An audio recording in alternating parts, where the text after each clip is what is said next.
तो हम लोगों ने कल द्विघात समीकरण पढ़ा, द्विघात समीकरण क्या होता है, ये सारी चीजें हम लोगों ने कल डिटेल से बात की, काफी सारी बातें की। द्विघात समीकरण क्या होता है, इसका जीवन में क्या उपयोग होता है, जीवन में कैसे ये काम करती है और हम इसे क्यों पढ़े। सबसे पहली बात, परीक्षा में आएगा इसलिए तो पढ़ेंगे ही पढ़ेंगे, लेकिन इसका क्या उपयोग है, इसको पढ़ने से और न पढ़ने से क्या फर्क पड़ेगा, हमारी जिंदगी में कितना बदलाव आएगा और इसके रियल टाइम एग्जाम्पल क्या है, हमारे जीवन में द्विघात समीकरण हमें कहाँ कहाँ दिखता है, द्विघात समीकरण इतना महत्वपूर्ण क्यों है, क्यों द्विघात समीकरण को साधने से, समझने से हमारा जीवन आसान हो सकता है। उसके ढेर सारे एग्जाम्पल, ढेर सारी डिटेल पे हमने बात की थी। ये सारी चीज हमारी कल हुई थी। उसके बाद में हम आगे फिर हमने देखा कि भाई मूल किसे कहते हैं, मूलों को समझा कि मूल को क्या कहते हैं, और अच्छे से समझाया कि मूल होते क्या, मूल क्या होता है। कुछ गलतियां हैं जो हमें स्कूल में गलत पढ़ाई गई है, उनको भी हमने करेक्ट किया और मूल को समझा। इसके बाद में हम लोगों ने फिर सवाल किए, मूलों पे आधारित सवाल किए, मूल कैसे ज्ञात करते हैं, है ना, शूडो मूल क्या होते हैं, छदम मूल क्या होते हैं, छदम मूलों को सीखा और छदम मूलों को, फर्जी मूलों को कैसे पहचानते हैं ये सीखा। और फिर मेथड सीखे कि दो मेथड होते हैं, गुणनखंड वाला और एक श्रीधराचार्य जिससे आप करते हैं। उसके बाद में हम लोगों ने फिर सवाल किए, गुणनखंड किए, गुणनखंडों के मूल निकाले। फिर हमने ये भी देखा कि द्विघात समीकरण कई बार फ्रेम होके भी आती है, मतलब किसी न किसी रूप बदल के भी आते हैं। जैसे ये था, ये द्विघात समीकरण नहीं था, लेकिन रूप बदल के ये बदल के आ गया, नया रूप बन गया। उसके बाद में हमारा ये सवाल देखा, द्विघात नहीं था, लॉग का सवाल था, लेकिन अंततः द्विघात में चेंज हो गया। फिर हमने एक व्युत्क्रम समीकरण को देखा, एक अंडर रूट वाले सवालों को देखा जो द्विघात नहीं है लेकिन बाद में जाके द्विघात में कन्वर्ट हो जाते हैं। व्युत्क्रम समीकरण को देखा और फिर अब आ जाते हैं, आज हमारा जो टॉपिक है वो है नेचर ऑफ द रूट, मूलों की प्रकृति। अब इसे ध्यान से समझिए कि मूलों की प्रकृति के बारे में हम चर्चा करते हैं। मूलों की प्रकृति, ये प्रकृति का मतलब क्या है? प्रकृति का मतलब है कि अगर आप श्रीधराचार्य फॉर्मूले को देखो, श्रीधराचार्य को अगर हम देखें तो इस फॉर्मूला हमसे कुछ कहता है। वैसे तो हर फॉर्मूला हमसे कुछ कहता है, अगर ध्यान से सुनेंगे तो कई बातें सुनाई देगी। तो अगर इस फॉर्मूले को भी हम ध्यान से सुने तो एक चीज नोट करोगे आप इस फॉर्मूले में कि इस फॉर्मूले में अंडर रूट आ रहा है, इस फॉर्मूले में अंडर रूट आ रहा है। और ये अंडर रूट बड़ा खास है क्योंकि जब अंडर रूट आता है तो अंडर रूट आते ही देखो, अंडर रूट के आने से हमारी संख्याएं दो प्रकार की संख्याएं बन जाती है, वास्तविक संख्याएं, काल्पनिक संख्याएं। याद है आप लोगों को? अंडर रूट हमारे गणित को दो भागों में बांटता है। अंडर रूट के अंदर अगर संख्या माइनस किया जाए तो ये चला जाता है दूसरी संख्याओं में, काल्पनिक संख्याओं में। इसके अंदर प्लस आ जाए तो ये चला जाता है वास्तविक संख्याओं में। सही है नहीं है? यही होता है। अंडर रूट हमारे गणित को दो भागों में बांटने वाला है ना। अंडर रूट हमारे गणित को दो भागों में बांटता है। अंडर रूट में माइनस आ गया, आप एक अलग गणित में चले जाते हैं। अंडर रूट के अंदर प्लस आ गया, आप एक और गणित में चले जाते हैं। मतलब जैसे मृत्यु से पहले आप एक अलग दुनिया में होते हैं, मृत्यु के बाद आप एक अलग दुनिया में होते हैं। मृत्यु डिवाइडर है, मृत्यु से पहले, मृत्यु के बाद। अगर दो दुनिया है तो होता है। सेम वैसे अंडर रूट के अंदर भी ऐसा ही होता है। अंडर रूट में प्लस चला जाता है, आप किसी और प्रकार के नंबरों में चले जाते हैं। अंडर रूट में माइनस चला जाता है, आप किसी और प्रकार के नंबरों में चले जाते हैं। तो ये गलत है। तो अंडर रूट बड़ा कमाल का है। अंडर रूट को हटाओ आप, अंडर रूट के अलावा ऐसा कोई नहीं है। अंडर रूट ही है, गौर करिए, अंडर रूट ही है वो जो दो प्रकार की संख्याएं क्रिएट करता है, वास्तविक और काल्पनिक। तो यहाँ पे अंडर रूट है, यहाँ पे अंडर रूट है। अंडर रूट है तो ये दो लोग की यात्रा करवाएगा। बस आ जाओ। अब ये अंदर वाला, अगर ये अंदर वाला जो भी इसके अंदर है, जो कि बी स्क्वायर माइनस 4ac है, अगर ये पॉजिटिव आया या जीरो आया तो हम एक दुनिया में रहेंगे, और अगर ये माइनस आया तो हम दूसरी दुनिया में चले जाएंगे। सही है? वास्तविक दुनिया और काल्पनिक दुनिया। तो यहाँ जाके क्लियर हुआ कि अगर बी स्क्वायर माइनस 4ac, अगर बी स्क्वायर माइनस 4ac, ये जो अंडर रूट के अंदर वाला है, अगर ये प्लस हुआ या जीरो हुआ तो हम आ जाएंगे वास्तविक दुनिया में, हमारे उत्तर वास्तविक आने लग जाएंगे। अगर हम बी स्क्वायर माइनस 4ac, यही चीज अगर माइनस की हो गई तो हम एक अलग दुनिया में चले जाएंगे, काल्पनिक दुनिया में। हमारे उत्तर, हमारे एक्स के मान, हमारे मूल काल्पनिक यानी इमेजिनरी आने शुरू हो जाएंगे, है ना। काल्पनिक आने शुरू हो जाएंगे। यहाँ पे हमारे मूल वास्तविक आने शुरू हो जाएंगे, क्योंकि हम वास्तविक दुनिया में आ गए तो हमारे मूल वास्तविक आने लग जाएंगे, वहां से हमारे मूल काल्पनिक आने शुरू हो जाएंगे। क्लियर है ये बात? तो हम इस दुनिया से उस दुनिया में यात्राएं कर लेंगे। ये रियल और इमेजिनरी कहलाते हैं। इसे रियल कहते हैं, इसे इमेजिनरी कहते हैं।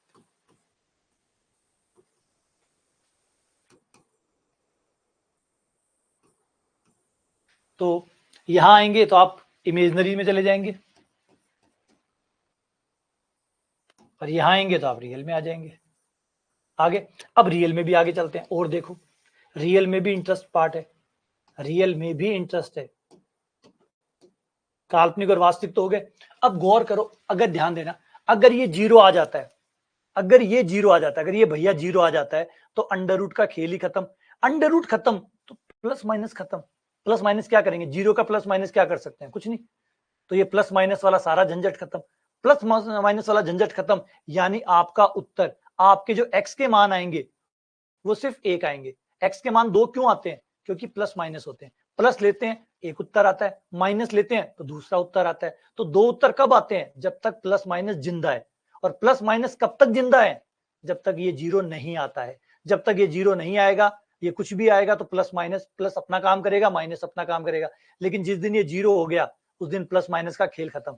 और प्लस माइनस का खेल खत्म तो हमारे उत्तर बराबर आने शुरू हो जाएंगे, दोनों उत्तर एक ही आएंगे।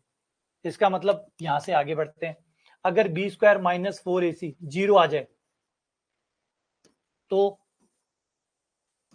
दोनों रूट समान, दोनों मूल समान, इक्वल रूट, दोनों उत्तर सेम आने जाएंगे।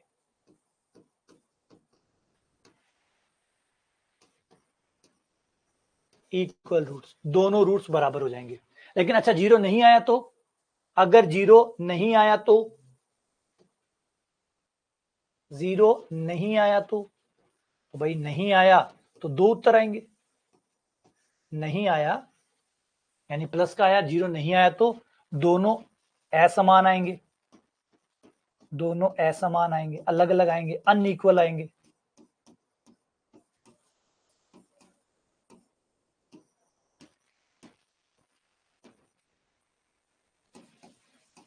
दोनों एक छोटा एक बड़ा, एक छोटा और एक बड़ा, छोटा और बड़ा, एक मूल छोटा होगा और एक बड़ा होगा। क्लियर है यहाँ पे? अच्छा एक चीज और देखते हैं, अब गौर करो, इसे और एक चीज समझिए। अगर ये बी स्क्वायर माइनस 4ac कोई ऐसा नंबर आए जो होल स्क्वायर हो, जिसका पूरा पूरा होल स्क्वायर होता हो, जैसे 1, 4,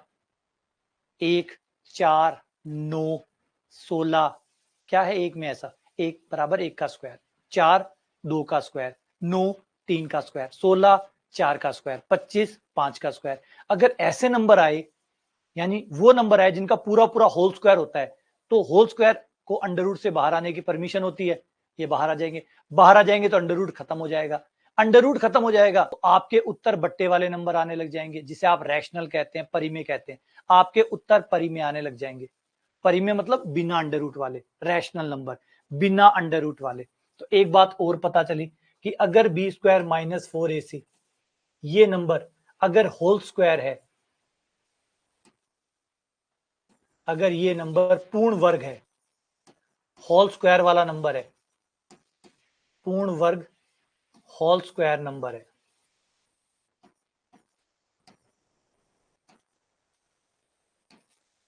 ये होल स्क्वायर नंबर कौन से होते हैं? 1 4 9 16 25, इन नंबरों को होल स्क्वायर नंबर कहते हैं। इन नंबरों का पूरा पूरा होल स्क्वायर होता है।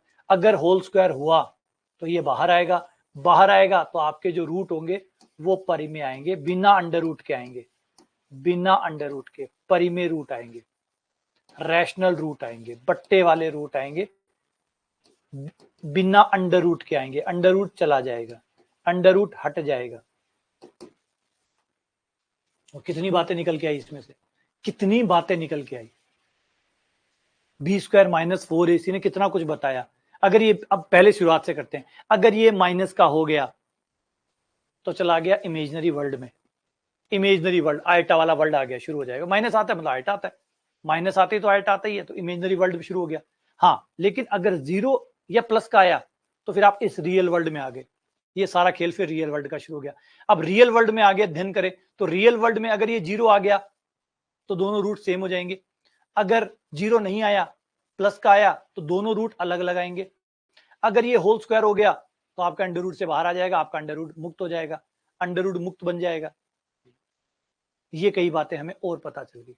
तो अब ये जो इसका मतलब बी स्क्वायर माइनस 4ac बड़ा खास है। खास है तो खास लोगों के नाम भी होते हैं, इसका नाम रख लेते हैं, इसको कहते हैं discriminant. B square minus 4ac को डिस्क्रिमिनेंट कहते हैं।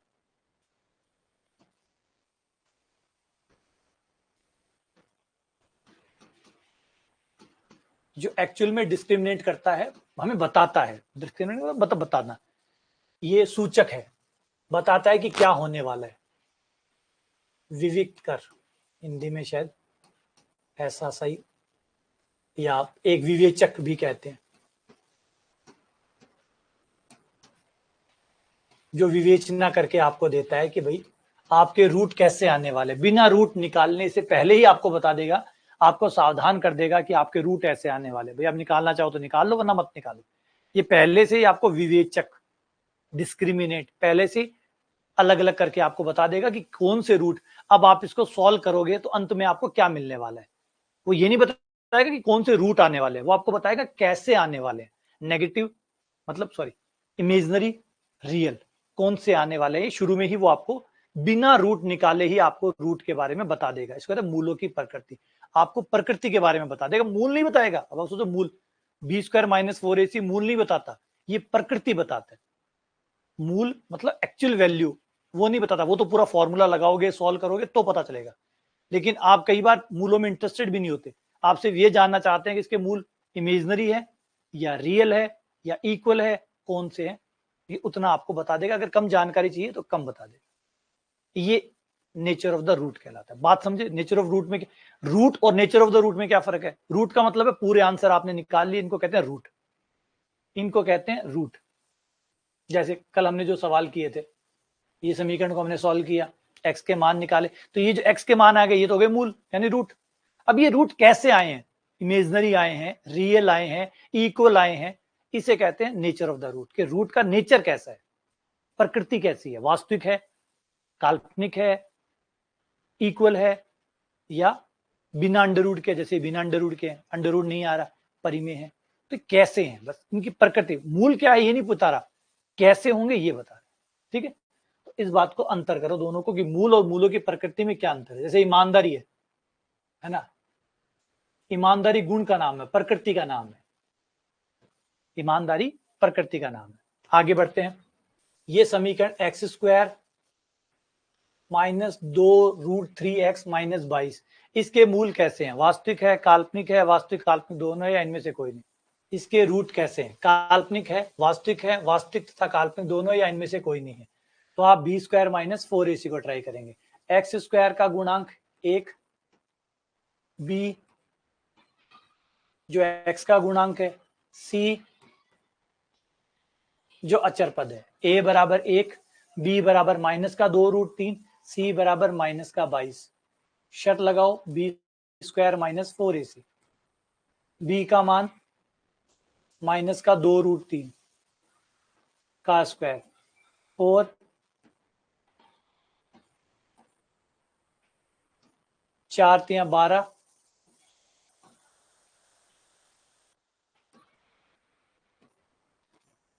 100 ग्रेटर देन 0 आ गया। ग्रेटर देन 0 आ गया, इसका मतलब रूट वास्तविक है। अच्छा, और कुछ पता चला आपको? और कुछ पता चला? शाबाश, बहुत बढ़िया। एक बात और भी पता चली, 100 जो है वो होल स्क्वायर है। 100 होल स्क्वायर है। क्वेश्चन ने नहीं पूछा, लेकिन हमें पता चला कि 100 पूर्ण वर्ग संख्या है, होल स्क्वायर नंबर है।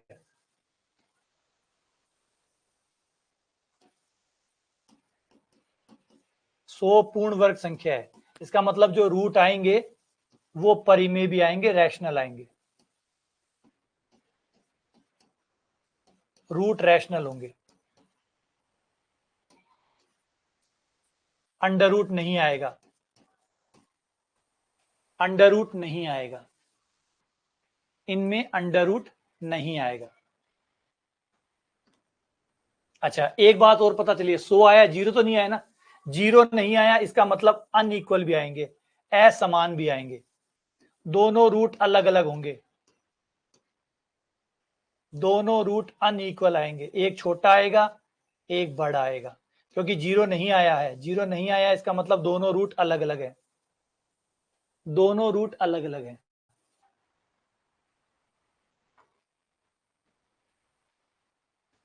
ठीक है, कई जानकारी मिल गई। सवाल ने तो अपना काम कर दिया, उसका आंसर भी मिल गया, सवाल खत्म हो गया। लेकिन बहुत कुछ और भी होता है सवाल के अलावा, जो उसमें से हम खींच के निकाल सकते हैं, और भी कुछ जान सकते हैं उसमें। जैसे ये निकाला, ये बातें निकाली, ये नहीं पूछी, कल अगले कोई सवाल में पूछ लेगा, छोड़ेगा थोड़ी, कभी ना कभी कहीं ना कहीं पूछ ही लेगा। तो सारी जानकारी सवाल से जितना निकल सकता है उतनी डिटेल हम सवाल से निकालें। आगे बढ़ते हैं, अगले पे आ जाओ। अब ये समीकरण है, इसके मूल बराबर है, इसके रूट इक्वल, इसके जो रूट है वो इक्वल है।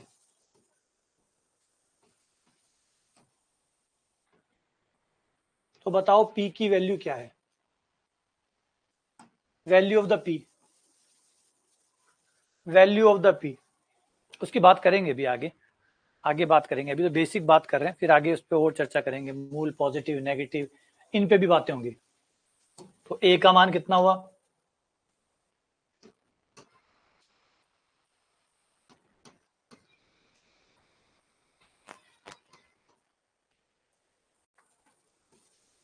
A का मान -13, B का मान -2P, C का मान 4। तो रूट्स इक्वल कहे तो बी स्क्वायर बराबर 4AC होगा, यानी बी स्क्वायर माइनस 4AC 0 होगा, तो बी स्क्वायर बराबर 4AC होगा। B का मान माइनस का 2P, -2P का स्क्वायर, 4A का मान -13,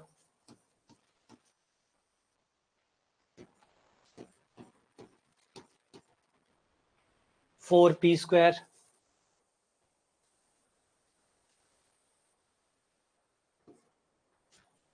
ये माइनस का 13 नहीं होना चाहिए, माइनस का 13 होने से तो आयटा आ रहा है, माइनस का 13 होने से तो आयटा आ रहा है, इसका मतलब ये जो माइनस है ये शायद माइनस नहीं है, तो माइनस हटा दो इसमें,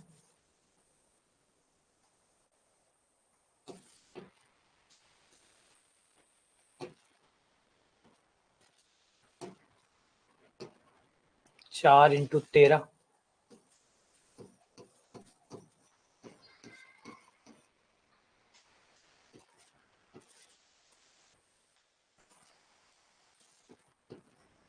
सोलह इंटू 13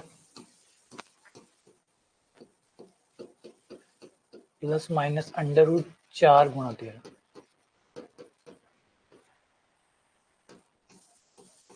प्लस माइनस 2√13, ये 13 भी नहीं है, फिर ये 3 है, 13 भी नहीं है ना, 13 भी नहीं है, क्योंकि 13 भी लेते हैं तो अंडर रूट 13 आएगा, जबकि ये 3 बता रहा है, तो ये एक भी नहीं है।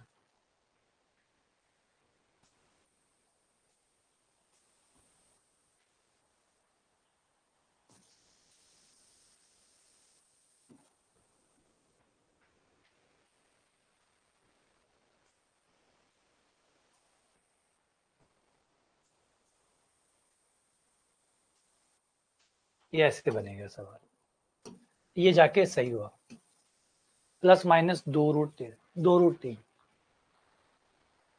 हाँ, क्वेश्चन में कितना करप्शन है।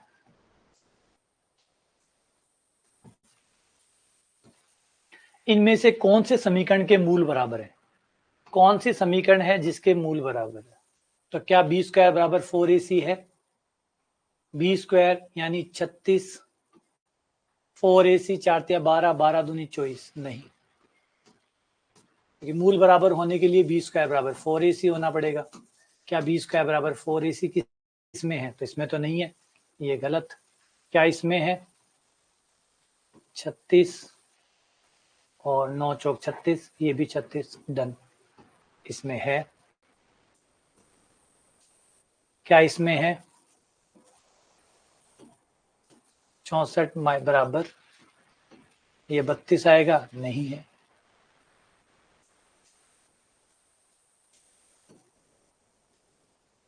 चार चौक 16, 16 दूनी 32।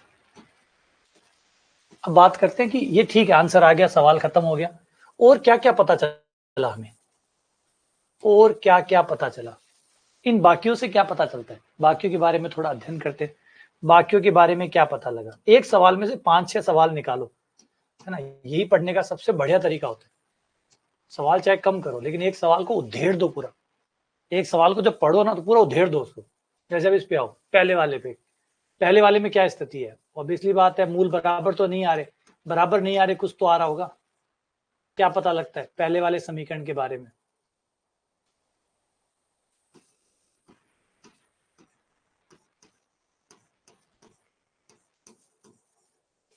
36 माइनस 24 बराबर आया 12, इसका मतलब मूल वास्तविक है, ये पता चला कि मूल वास्तविक है।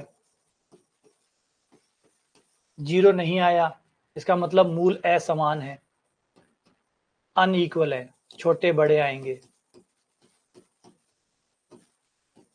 12 का पूरा वर्गमूल नहीं होता, इसका मूल अपरिमेय आएंगे, इरेशनल आएंगे, अंडर रूट में आएंगे, अपरिमेय होंगे, इरेशनल होंगे।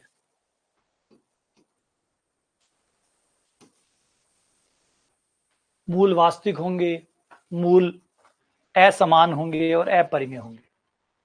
ये पहले वाले से हमें पता लगा, ठीक है ना। तो इस तरीके से चीजों को डिटेल में जाओ कि एक सवाल में, हाँ एक सवाल में एक ऑप्शन सही होता है, खत्म हो गया, लेकिन 3 गलत है, 3 गलत के भी 3 सवाल बन सकते हैं, वो भी तो 3 सवाल है, वो भी तो अपने आप में 3 सवाल है। अगर उनको पढ़ोगे, उनको देखोगे, आगे यही सवाल बन जाएंगे, कल यही सवाल बन जाएगा, कल यही समीकरण आ जाएगा, पूछेगा इसकी कौन सी स्थिति है।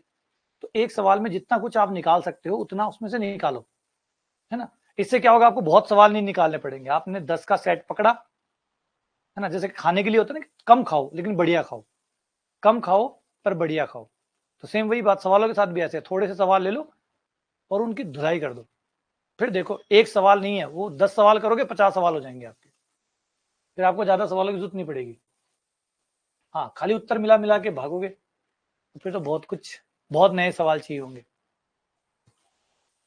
आ जाओ इस क्वेश्चन पे आते हैं, इसके मूल बराबर है, बताओ कौन सी स्थिति सही होगी। इस समीकरण के मूल बराबर है, तो बताओ कौन सी स्थिति सही होगी। इस समीकरण के मूल बराबर है तो कौन सी स्थिति सही होगी। बिल्कुल, शाबाश, बहुत बढ़िया। ए का मान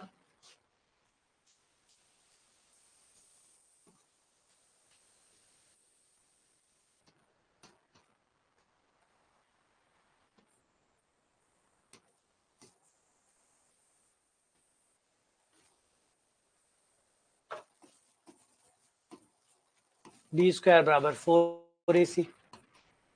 बी का मान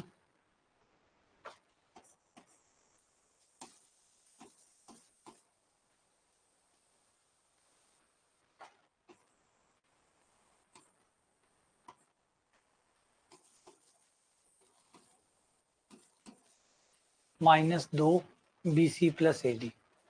4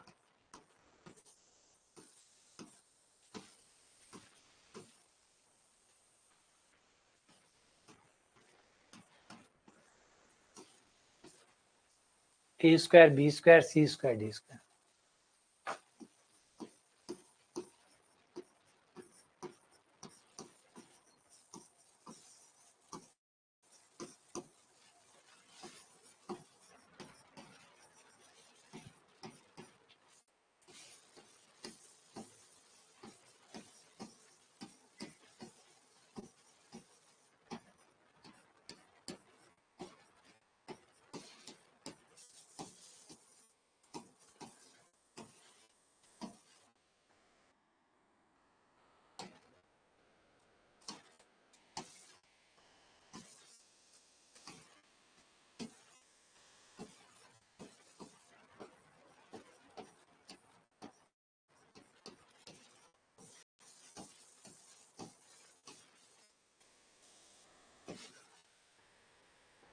ये BCAD में ए सी को साथ में कर लिया और BD को साथ में कर लिया ताकि होल स्क्वायर बन जाए, जो कि बन गया।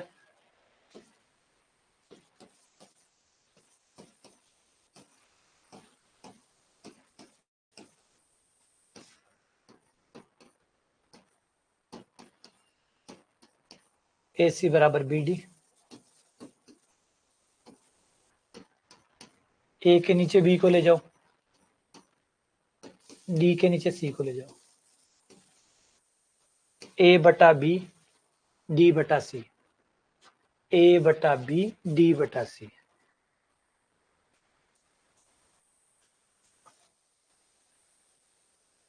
यहाँ तो थोड़ा सा और खेलने की कोशिश की गई है, सवाल चाहता है थोड़ा और खेलें, और खेलें तो इसको यहां ले आओ, इसको यहां ले आओ।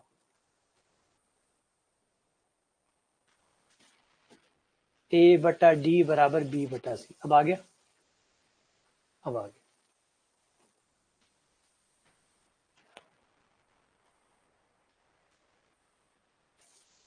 सही है। अगला सवाल, अगर इस समीकरण के मूल बराबर है तो निम्न में से कौन सा कथन सही है।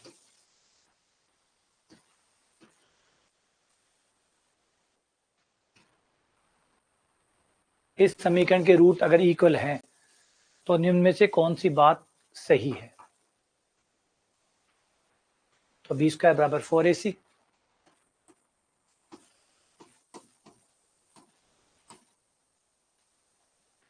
बी का मान B C minus A,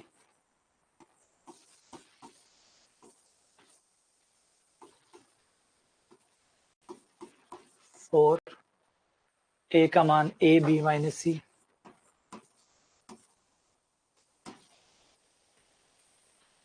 into C A minus B.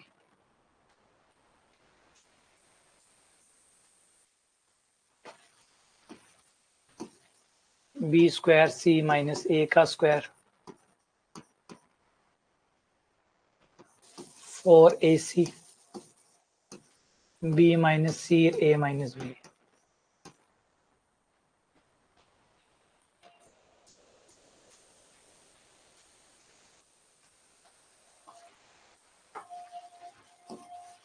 B square C square B square A square minus 2b square A C, 4ac A B minus B square minus A C plus B सी।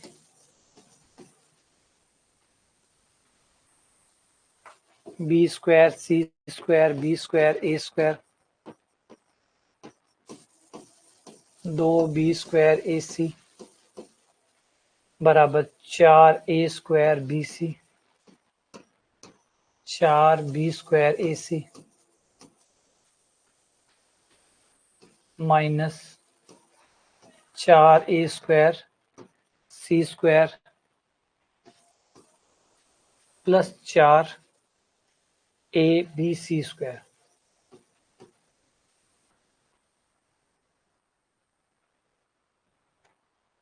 सारे पदों को एक तरफ कर दो।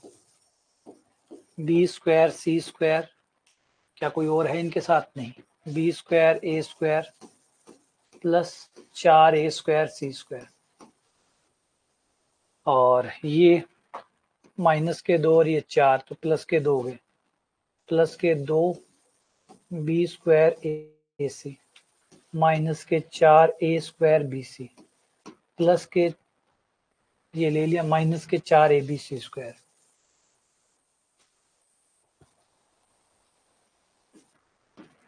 Minus के 4a B C square बराबर 0।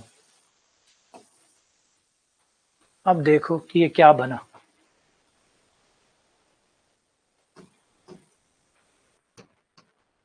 B C, ठीक है, ये बन गया। अगर मैं इसको ऐसे लिख लूं, बी सी का स्क्वायर प्लस बी ए का स्क्वायर और माइनस 2ac का स्क्वायर। ये माइनस क्यों लिखा वो अभी समझ में आ जाएगा, माइनस क्यों लिखा।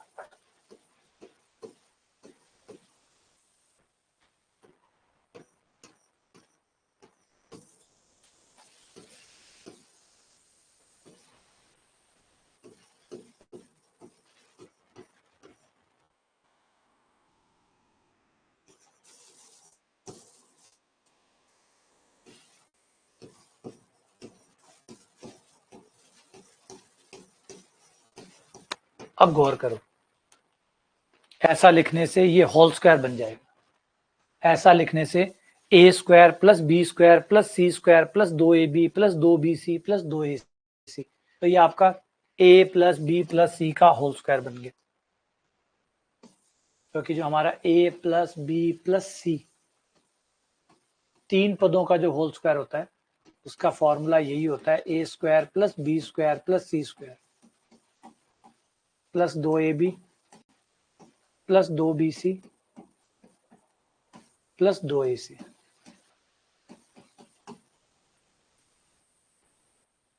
जिससे अभी बंद करके इसे हम लिख सकते हैं बी सी प्लस बी ए माइनस 2ac का होल स्क्वायर बराबर 0। स्क्वायर उधर चला जाएगा, ये बी सी प्लस बी ए माइनस 2ac का होल स्क्वायर, 0 आ गया तो बी सी प्लस बी ए माइनस 2AC बराबर 0।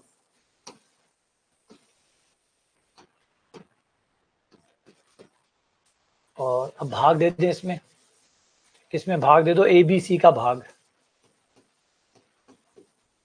ए बी सी का भाग देने पर 1/a, 1/a ये क्या है, बी है, 1/c माइनस 2/b बराबर 0। 1/a प्लस 1/c बराबर 2/b। ये आपका आंसर आ गया बी।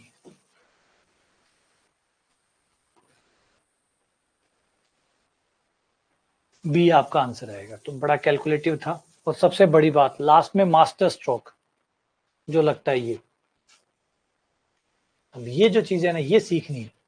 ये वो जो टर्निंग पॉइंट आते हैं ना सूर्य कुमार यादव के कैच की तरह, ये टर्निंग पॉइंट ये इंपॉर्टेंट होते हैं। सवाल में आगे जाके एक मोड़ आता है। अच्छा सवाल ऐसे होता है, हर अच्छा सवाल क्या करता है, शुरुआत में तो वो आपको ऐसे दिखाता है कि बहुत आसान है, बस मान रखोगे काटोगे उत्तर आ जाएगा। फिर आगे जाके वो एक ट्रिक खेलेगा। अगर वो ट्रिक आपने वहां पे खेल ली तो आप सवाल को पार निकाल लेंगे, और नहीं की तो आप फंस जाएंगे, उलझ के रह के वो वहीं अटक के रह जाएगा। एक बढ़िया सवाल की ये पहचान होती है, वो शुरुआत में ऐसको लालच देगा कि करो क्या यार, मूरी तो समान है, 20 का 4AC रख दे मान। हाँ हाँ मान रख दो, मान रखोगे खोलोगे, आगे जाके वो फंसेगा, और फंसेगा वो एक चाबी से खुलेगा।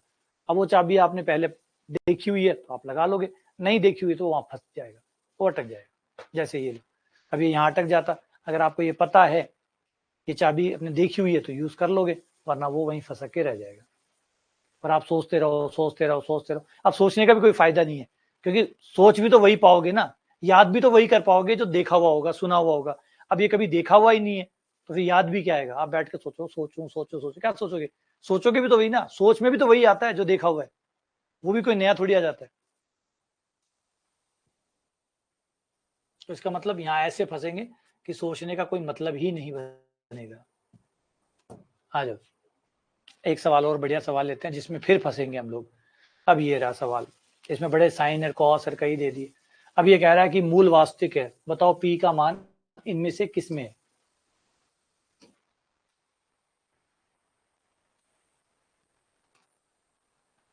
मूल वास्तविक है, इसके रियल रूट है, बताओ पी का मान इनमें से किसमें होगा। -π से 0 के बीच में होगा, या -90 से +90 के बीच में होगा, या 0 से π के बीच में होगा, या 0 से 2π के बीच में होगा। देख के पता लग रहा है कि क्वेश्चन बड़ा खतरनाक है, क्वेश्चन बड़ा ही खतरनाक है।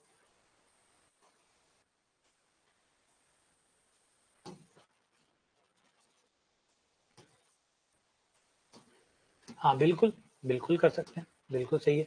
जुगाड़ कर सकते हैं इसके अंदर, बिल्कुल बिल्कुल कर सकते हैं, जुगाड़ किया जा सकता है, कर ले जुगाड़। क्योंकि जब ये एबीसी टाइप के कोई सवाल होते हैं ना, आंसर भी एबीसी में हो, तो फिर इनमें जुगाड़ किया जा सकता है, इनमें जुगाड़ किया जा सकता है। लेकिन जुगाड़ करने में भी ज्यादा दिमाग खाता है। अब आप एबीसी का मान हर कोई नहीं रख सकते, आपको एबीसी का मान भी वही रखना पड़ेगा जो बराबर हो।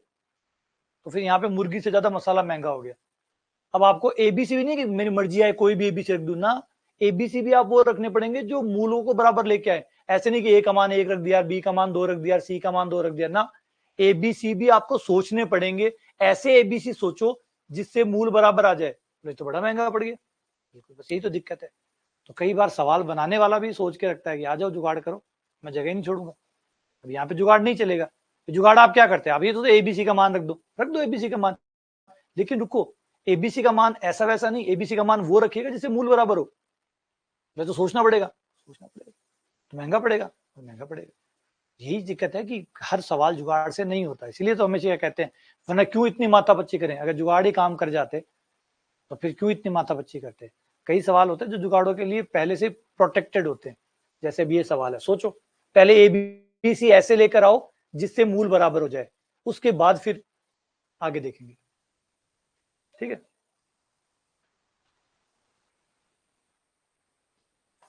हाँ अगर मिल रहे हैं आपको ढूंढो, ढूंढो। अब इसमें दिक्कत ये होती है कि मिल भी सकते हैं नहीं भी मिल सकते, पता चले टाइम खराब हो गया, है ना, हो सकता है बाद में टाइम खराब हो जाए, आपको एबीसी मिले ही नहीं, आप 1 मिनट तक एबीसी ढूंढते रहो, मूल समान ही नहीं आ रहे, तो आपको पता चले कि 1 मिनट तो खराब हो गया। अब 1 मिनट खराब होने के बाद में जुगाड़ कहाँ रहा? जुगाड़ वही तो होता है ना जो टाइम बचाता है, टाइम तो बचा ही नहीं, फिर जुगाड़ किस बात का? फिर तो महंगा पड़ गया। तो ऐसे आ जाओ, अभी सवाल पे आ जाओ। इसका कह रहा है कि मूल वास्तविक है। अब मूल वास्तविक है तो भाई देखते हैं, हमारे जो हमें पता है उतना तो लगाएं, आगे की देखेंगे। हमें ये पता है कि इसको ए कहते हैं, हमें ये पता है इसको बी कहते हैं, और हमें ये भी पता है कि इसको सी कहते हैं। चलो इतना पता है। इतना भी पता है कि मूल वास्तविक होने का मतलब होता है B square minus 4ac greater than equals to 0 होता है। ठीक है, ये भी पता है, ये पता भी यूज कर लो।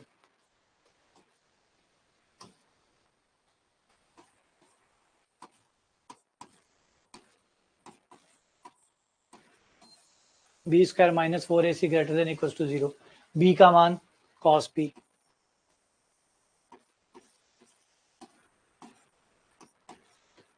इंटू ए का मान cos p माइनस 1, सी का मान sin p greater than equals to 0।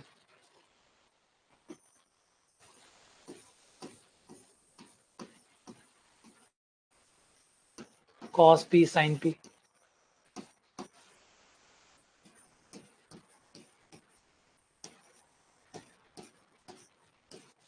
अब ये समीकरण तो हमसे सॉल्व नहीं होगी। अब ये समीकरण सॉल्व नहीं होगी तो क्या करोगे? क्या करेंगे? एक चीज और है, हमारा सबसे अच्छी बात है हम एमसीक्यू टाइप के सवाल कर रहे हैं, और एमसीक्यू टाइप के सवालों में हमारे पास उत्तर ऑलरेडी हैं। ये रहे, इनमें से ही कोई तो होगा, इनमें से होगा। एमसीक्यू का फायदा यही है, आप एमसीक्यू पढ़ रहे हैं इसका मतलब इनमें से ही उत्तर है, इनमें से कोई भाई है। अच्छा, इनमें से कोई भाई है, 3 गलत है, 1 सही है, 3 गलत है, 1 सही है, तो या तो 3 गलत पकड़ लो, चौथा अपने आप सही हो जाएगा, या 1 सही पकड़ लो। अब सही को ढूंढना थोड़ा मुश्किल होता है, गलत ढूंढना आसान होता है, क्योंकि मानव प्रकृति गलत को जल्दी ढूंढ लेती है तो गलत ढूंढना थोड़ा आसान है बजाय सही ढूंढने के, जबकि 3 गलत ढूंढने पड़ रहे हैं, लेकिन कोई बात नहीं, 3 गलत ढूंढना आसान है। ठीक है, आ जाओ। अब देखते हैं इनमें से कौन से ऑप्शन गलत है। ये कह रहा है -π से 0। ठीक है, तो -π से 0 में -90 उठाते हैं, -90 उठाते हैं। -90 ना तो इसमें है, -90 इसमें नहीं है, देखो, क्योंकि ये छोटा ब्रैकेट है, छोटा ब्रैकेट है मतलब -90 के बाद में शुरू हुआ है। -90 ना तो इसमें आया ना इसमें आया, तो -90 पहले ट्राई कर लेते हैं, देखते हैं -90 काम कर रहा है या नहीं कर रहा। नहीं कर रहा तो ऑप्शन कट कर देना, नहीं कर रहा है तो ऑप्शन कट कर देना। P बराबर -90 ट्राई करने पर, माइनस का 90 ट्राई किया, cos 90 का मान 0, cos 90 का मान 0, साइन -90 का मान -1, ये तो भाई माइनस का 4 आया। माइनस का 4 क्या 0 से बड़ा होता है? नहीं होता, इसका मतलब ये गलत है। P का मान माइनस का 90 नहीं हो सकता, और जो P का मान -90 बोल रहा है वो ऑप्शन भी गलत है। जो P का मान -90 बोल रहा है वो ऑप्शन ही गलत है, तो ए आपका कट गया। एक तो एक खल्लास, एक तो खत्म। अब आते हैं दूसरे के ऊपर। ऐसे ही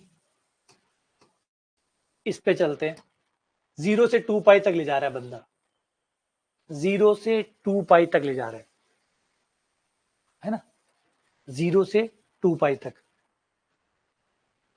3π/2 चुनो, ये भी 3π/2 ये क्यों चुन रहा हूं? देखो, ये जो 90 वाले होते हैं ना, 90 वालों में एक फायदा होता है, साइन का मान तो 1 होता है और कॉस का मान 0 होता है, तो आपकी कैलकुलेशन बहुत आसान हो जाती है। जो 90-90 वाला खेल है ना, 90 पे गौर करो, 90 पे साइन तो 1 चलता है और कॉस 0 चलता है, तो कैलकुलेशन में जोर नहीं आता, वरना मैं 120 भी ले सकता हूँ, 150 भी ले सकता हूँ। अब 120 150 में कैलकुलेशन होगी, तो आप 90 को उठाओ ना, 0 90 इनको उठाओ, 0 90 की क्या आदत है, 0 पे कॉस 1 साइन 0, तो आपका कैलकुलेशन आसान हो जाएगा। तो अगला बिंदु उठा लिया हमने, थोड़ा सी चुनना भी ठीक होगी, किसको यूज करना चाहिए। 0 से 2π तक सारे ही हैं, कौन सा चूज करें? 3π/2। अच्छा, मैंने 3π/2 क्यों चुना? क्योंकि 3π/2 केवल इसके अंदर है, अगर गलत हुआ तो अकेला गलत होगा, गलत हुआ तो अकेला बंदा गलत होगा, गलत हुआ तो अकेला बंदा गलत होगा। 3π/2 किसी और में नहीं है, 270 किसी में नहीं था, जैसे माइनस का 90 केवल इसमें था, तो गलत हुआ तो अकेला ही गलत हुआ, कट। फिर अब उसे उठाओ, 3π/2, अगर 3π/2 लेता हूं, 3π/2 मतलब 270, 270 पे कॉस का मान 0 होता है, साइन का मान -1 होता है। ये फिर माइनस आ गया, फिर माइनस आ गया, मतलब फिर गलत आ गया। ये बंदा भी गलत है, ये बंदा भी गलत है, ये गया। अब एक 0 डिग्री ले लो, अब एक 0 डिग्री चेक कर लो। P का मान 0 लेने पर, P का मान 0 लेंगे तो cos 0 का मान 1 -4 sin 0, ये तो काम कर रहा है भाई। cos 0 का मान 1 sin 0 का मान 0 sin 0 का मान 0, ये तो 1 आ रहा है, मतलब काम कर रहा है। तो किसी नतीजे पे नहीं पहुंचे। अभी लड़ाई चल रही है बी में और सी में, बी और सी में से एक बंदा बाहर निकालना है, बी और सी में से एक बंदा गेम से आउट करना है। ए आउट हो चुका, डी आउट हो चुका, अब बी और सी चल रहा है। तो चलते हैं, और किस पे ट्राई करें, पाई पे चलें।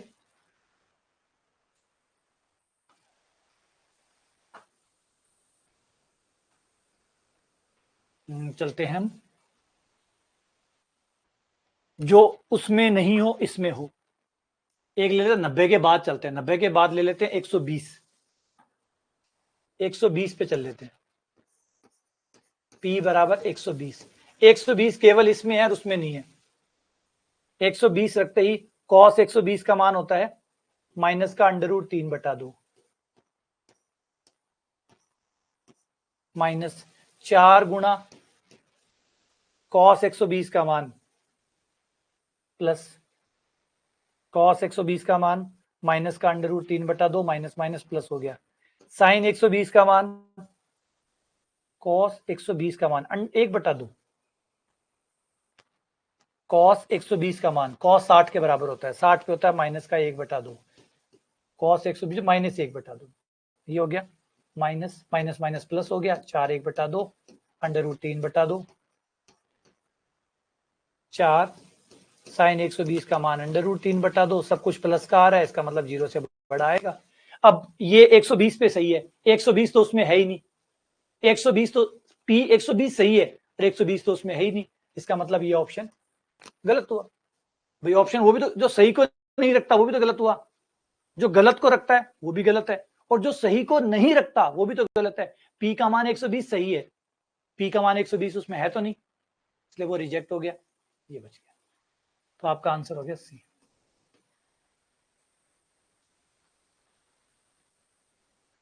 क्लियर है? अच्छा, ये गलत क्यों हुआ पहले समझो, बी गलत क्यों हुआ। बी गलत हुआ, बी ने सही उत्तर नहीं रखा, बी में 120 नहीं है जबकि 120 सही है, 120 सही है, तो जो सही को नहीं रखता वो भी तो गलत है, और जो गलत को रखता है वो गलत है। आप गलत को रख नहीं सकते, सही को छोड़ नहीं सकते, गलत को रख नहीं सकते, सही को छोड़ नहीं सकते। इस बंदे, ये क्यों गलत हुआ, क्योंकि इसने सही को छोड़ रखा है। ये गलत क्यों है, क्योंकि इन्होंने गलत को रख रखा है, इनके पास गलत उत्तर है इसलिए गलत है। ये क्यों गलत हुआ, क्योंकि इसने सही उत्तर को छोड़ रखा है। ठीक है ना? तो याद रखिएगा, गणित में गलत वो भी है जो गलत उत्तर को अपने अंदर शामिल करता है, गलत वो भी है जो सही उत्तर को छोड़ देता है। क्लियर है? तो सवाल बड़ा प्यारा था, बहुत कुछ सिखाया, बहुत सारी करामातें सिखाई कि ये भी करना होता है, ये भी बिठाना होता है, सवाल को कैसे ना कैसे करके अपने मुकाम तक पहुंचाना होता है। ठीक है, बढ़ जाऊं आगे। आओ, अगला सवाल, मूल परिमेय भी है और समान भी है। अब ध्यान से समझो, लाइन को जानबूझ के कंफ्यूज कर रहा है आपको, पकड़ पा रहे हो? परिमेय भी है और समान भी है, परिमेय भी है और समान भी है।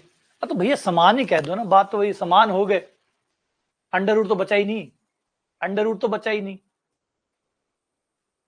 है ना? तो जानबूझ के सिर्फ कॉम्प्लिकेट करने की कोशिश कर रहा है। समान है तो b स्क्वायर बराबर 4ac, परिमेय वर्ड सिर्फ चिपकाया गया है, जबरदस्ती चिपकाने की कोशिश किया कंफ्यूज करने के लिए। ए का मान आपका ए है, बी का मान आपका 2b है, सी का मान आपका सी है।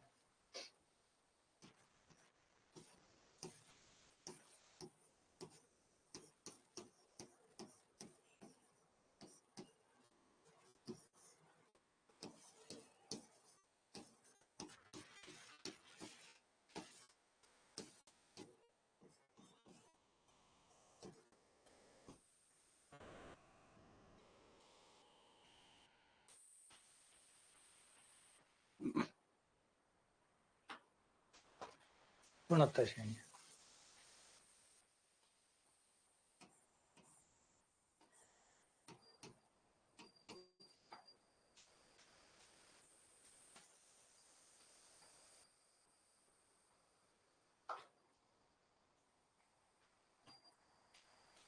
अगला सवाल जीपी हो गई ना ये, तो बीच वाले पद का स्क्वायर, अगर बीच वाले पद का स्क्वायर पहले और तीसरे के गुणा के बराबर होता है, ये जीपी होती है, गुणोत्तर श्रेणी होती है।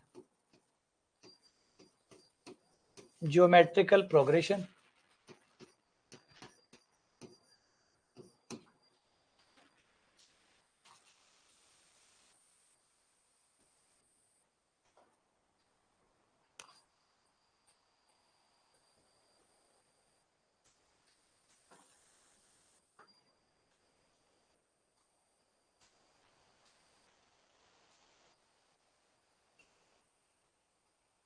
इसके मूल वास्तविक है, यहाँ पे थोड़ा और देना चाहिए था, मूल वास्तविक और असमान है, मूल वास्तविक एवं असमान है।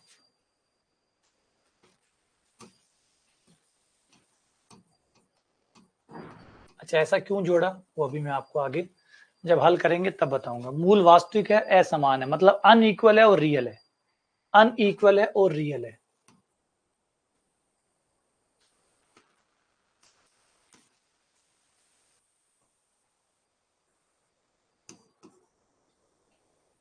Root unequal and real.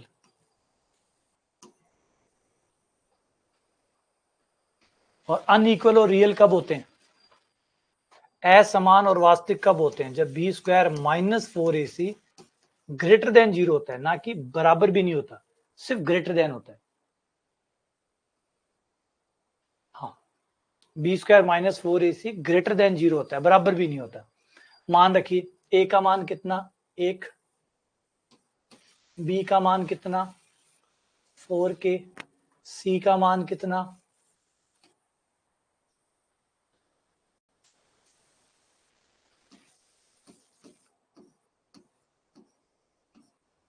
4k का स्क्वायर, ए का मान 1, सी का मान 4k square plus k plus 1।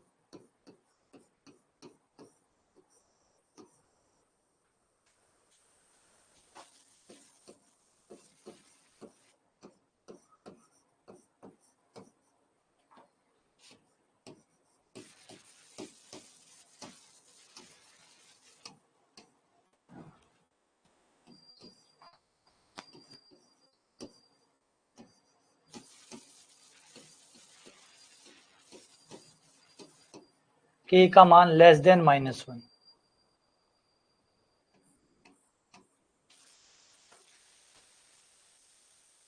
अब एक बात सोच के बताइए कि मैंने असमान वर्ड क्यों यूज किया, और ये अगर मैं नहीं लगाता तो क्या होता, ये वर्ड मैंने क्यों लगाया, इस सवाल में ये शब्द मैंने क्यों ऐड किया, इस सवाल में मैंने वास्तविक के साथ असमान वाला वर्ड क्यों ऐड किया, और अगर इसको नहीं ऐड करता तो क्या होता, इसको अगर नहीं ऐड करता तो क्या होता।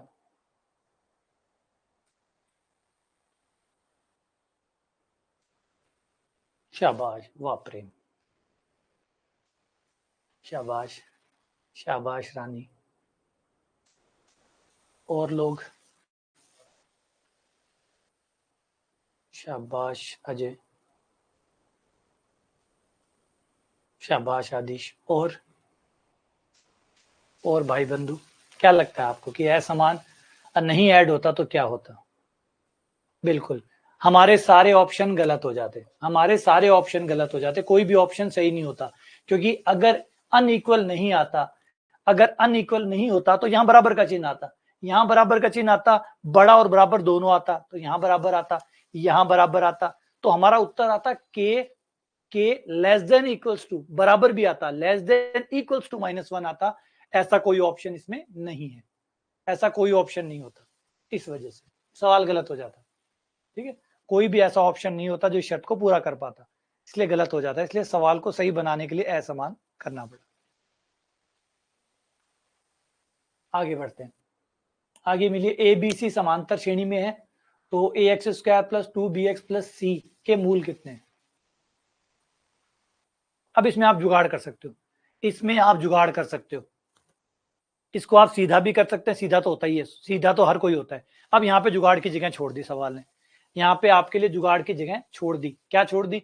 कि भैया ए बी सी कोई भी 3 नंबर मान लो जो कि समांतर श्रेणी में हो, बात खत्म। एपी के 3 नंबर उठाओ, एपी के 3 नंबर उठाओ, उनको यहाँ पे सेट कर लो और देख लो कि द्विघात समीकरण कैसी बनती है। तो कि कोई और शर्त सवाल ने डाली नहीं है, बस कहा है एबीसी समांतर श्रेणी में।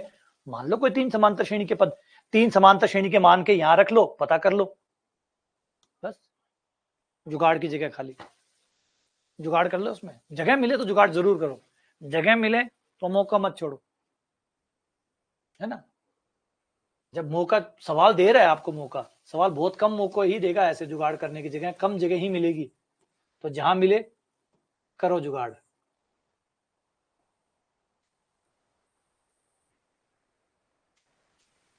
करो जुगाड़। एबीसी समांतर श्रेणी में, तो समांतर श्रेणी ये ले ली, 1 2 3 समांतर है, ये आपका ए हो गया। एपी है, देख लो एपी क्या होता है? जिसमें अंतर बराबर हो, डिफरेंस बराबर हो, डिफरेंस बराबर है, एपी ये आपका ए हो गया। एबीसी हो गया, एबीसी ले जाके सवाल में रख दो।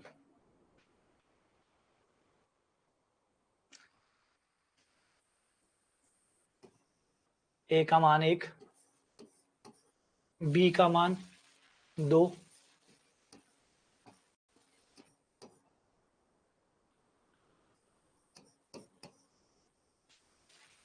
अब इसके तो गुणनखंड करना चाहो गुणनखंड कर लो। तो बढ़िया, क्या जबरदस्त सोचा है हम लोगों ने, है ना। आप इसको चाहो तो गुणनखंड भी कर सकते हो, गुणनखंड भी हो रहे हैं इसके तो फैक्टर भी हो रहे हैं, फैक्टर भी कर सकते हो। ये आ गया 4 जो कि ग्रेटर देन 0 आया है, मतलब मूल वास्तविक भी हैं, परिमेय भी हैं, क्योंकि 4 आया, परिमेय भी हैं, वास्तविक एवं परिमेय। समान नहीं है, अलग अलग है, असमान परंतु परिमेय, अलग अलग आएंगे। 4 पूर्ण वर्ग है, इसलिए असमान और परिमेय।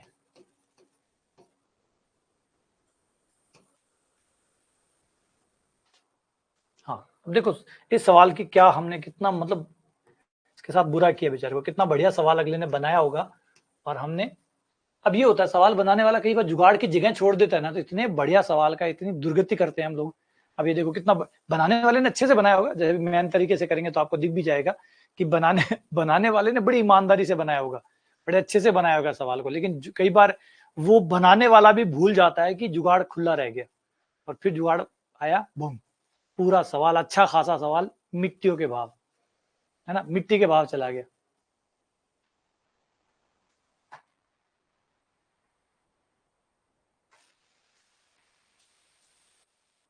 ठीक है, आ जाओ, अगर इसे मैन तरीके से करते हैं, मेरे ख्याल से मैन तरीके से तो लंबा जाएगा ये, आ जाओ फिर भी ट्राई करते हैं।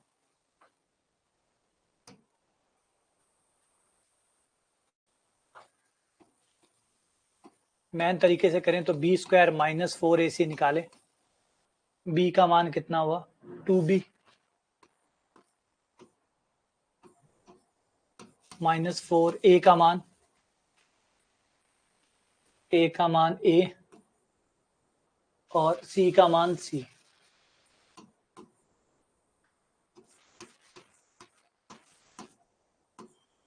ये आ गया बी स्क्वायर माइनस ए सी। अब ए बी सी समांतर श्रेणी में है, समांतर श्रेणी में है तो बी बराबर होता है ए प्लस सी बटा 2, बी बराबर ए प्लस सी बटा 2, लघुत्तम आ जाएगा 4, ये माइनस का 2 ए माइनस सी का होल स्क्वायर है। अब ये बराबर भी हो सकते हैं भाई, क्वेश्चन को कहना चाहिए था, क्वेश्चन को कहना चाहिए था, गलत बात है।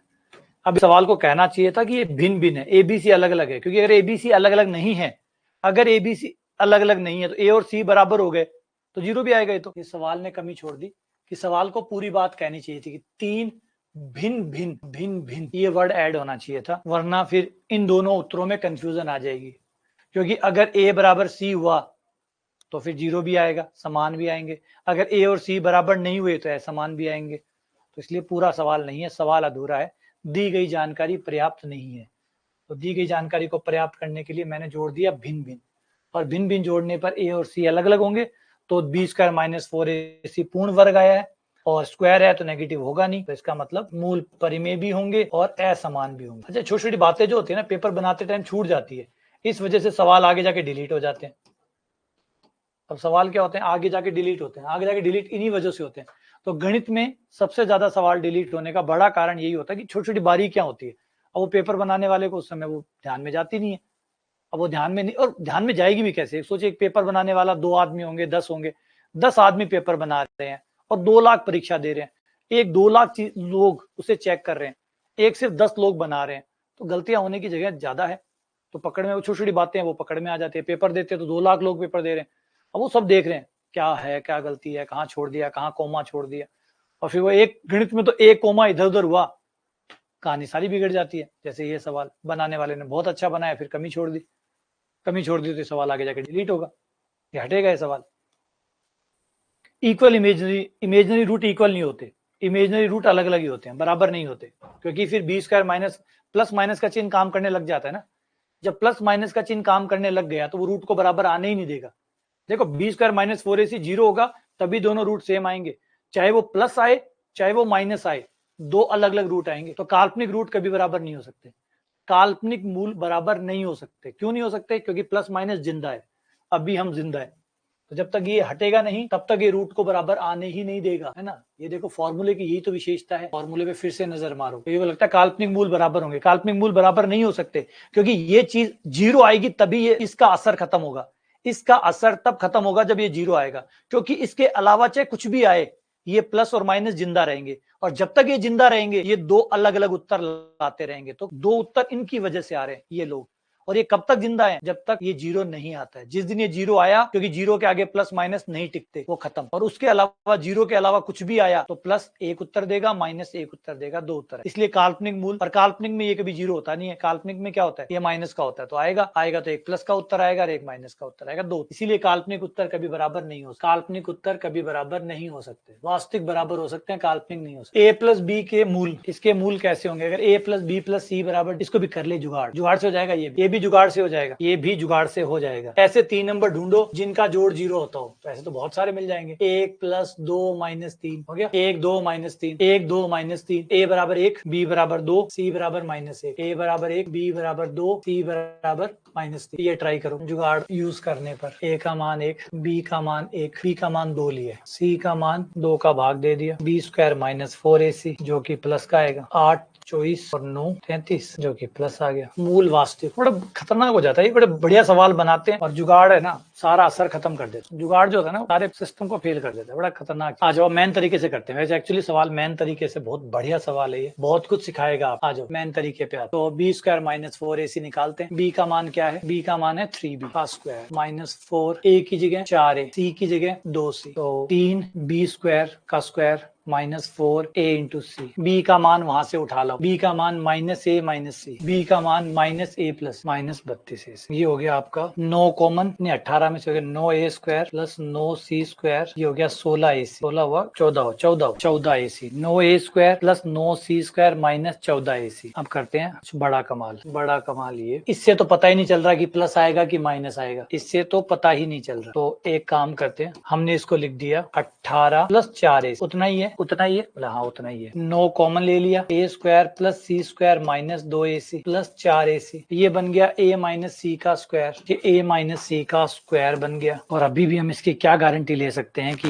ये प्लस का आएगा कि माइनस का आएगा? नहीं भाई, इसकी कोई गारंटी नहीं ले सकते। ये कोई गारंटी क्रिएट नहीं करता है कि इसका मान पॉजिटिव आएगा कि नेगेटिव आएगा। अब क्या हम यहाँ पे कोई गारंटी बना सकते हैं कि पॉजिटिव आएगा कि नेगेटिव आएगा? ये नेगेटिव भी आ सकता है। अगर a का और c का मान हम नेगेटिव ले लें, a और c का मान बराबर ले लें और नेगेटिव ले लें, तो ये नेगेटिव आ जाएगा। ये पॉजिटिव भी आ सकता है, ये नेगेटिव भी आ सकता है, ये सारे खेल खेल सकते। अगर मैं a का और c का मान बराबर ले लूं और मान लो बराबर -1 के ले लिया, -1 के लेते ही ये 0 हो जाएगा, ये माइनस का माइनस माइनस प्लस, प्लस का 4ac आ जाएगा, ये प्लस का आ जाएगा। तो यार पॉजिटिव होता है ना, फिर 4ac भी तो आ रहा है साथ में 4ac भी तो आ रहा है। प्रॉपर लॉजिक देना पड़ेगा ना, सही कारण देना पड़ेगा, ऐसा कारण जो अभेद हो, जिसपे कोई सवाल ना उठा सके। ये पॉजिटिव है, इसमें कोई दो राय नहीं है, ये पॉजिटिव है। लेकिन इसका क्या? ये तो नेगेटिव हो सकता है, और अगर कहते हो कि ये पॉजिटिव है तो बताओ क्यों पॉजिटिव है, ये पॉजिटिव है, ये पॉजिटिव है, क्यों पॉजिटिव है, ऐसा क्या देखा आपने इसमें कि पॉजिटिव आएगा, ऐसा इसमें क्या मिला ये पॉजिटिव आएगा। यहाँ पे ट्रिक, यहाँ पे वो सूर्य कुमार यादव वाला केज की तरह कुछ ट्रिक है, कुछ तो है दया, कुछ खेल होगा यहाँ पर। यहाँ से हम रूट चेंज करते हैं, ट्रिक लगेगी कोई ना तो है, कुछ ना कुछ तो जुगाड़ जरा। ये अच्छे सवाल की जगह यही होती है, अच्छा सवाल आपको आगे ले जाके अटकाएगा, अच्छा सवाल तो यही करेगा, अच्छा सवाल थोड़ी अच्छा सवाल लास्ट में ले जाके फिर फंसाएगा और कहेगा अब तुम्हारे पास चाबी है तो खोल लो वरना अटक जाओ। तब चाबी खोलनी पड़ेगी। अगर मैं इसको यहाँ से दूसरा रूट लेता हूँ, रूट चेंज करने पर 18 AC जोड़ने पर 18 AC घटाने पर 18 AC जोड़ने पर और 18 AC घटाने पर, ऐसा करते ही ये A + C का होल स्क्वायर बन गया। ये 32 AC हो गया, 18 चौक 32 AC हो गया। ठीक है, ये हो गया आपका दो नंबरों का समांतर माध्य। दो नंबरों का समांतर माध्य A बराबर हो जाता है A + C बटा 2। गुणोत्तर माध्य होता है √AC। समांतर माध्य गुणोत्तर माध्य कहां से आ गए, हमें लॉजिक बनाना पड़ेगा, हमें प्रॉपर लॉजिक बनाना पड़ेगा। A + C बटा 2 बराबर A। यहाँ पे मान रखो, इसका मान हो गया 2A, इसका मान हो गया G²। AC बराबर G²। ये हो गया 36A² - 32G²। अब याद करो कि समांतर माध्य हमेशा बड़ा होता है गुणोत्तर माध्य से। समांतर माध्य हमेशा बड़ा होता है गुणोत्तर माध्य से। समांतर माध्य बड़ा होता है गुणोत्तर माध्य से। ये समांतर माध्य ऑब्वियसली बात है बड़ा ही होगा गुणोत्तर माध्य। गुणोत्तर माध्य 32 से गुणा हो रहा है, समांतर माध्य 36 से गुणा हो रहा है। ऑलरेडी समांतर माध्य बड़ा होता है। चलो मैं इसको और कंफर्म कर देता हूँ कि उत्तर प्लस का ही आएगा। इसके टुकड़े कर लिए, 4A² + 32A² लिख लो। 36 को 4 + 32 लिख दिया, 32 कॉमन। अब आ जाओ, अब देखो ये तो स्क्वायर है, ये तो प्लस ही आएगा। हाँ ये तो प्लस आएगा। ये A² - G² है, A बड़ा होता है G छोटा होता है, ये प्लस आएगा नहीं आएगा? हाँ प्लस आएगा। जब दोनों नंबर प्लस के आएंगे तो जोड़ भी किसका आएगा? बड़ा दूर तक। ये पेपर का सवाल है, ये पेपर के सवाल है। जितने भी सवाल मैं आपसे करवाता हूँ ना सारे टोटल पेपर के हैं। हाँ पेपर का नाम मैं नहीं लिखता, क्योंकि पेपर का नाम लिखते ही फिर वो भेदभाव शुरू हो जाता है कि अच्छा ये तो इस परीक्षा का है, ये हमारी परीक्षा का थोड़ी है, ये तो उस परीक्षा का है।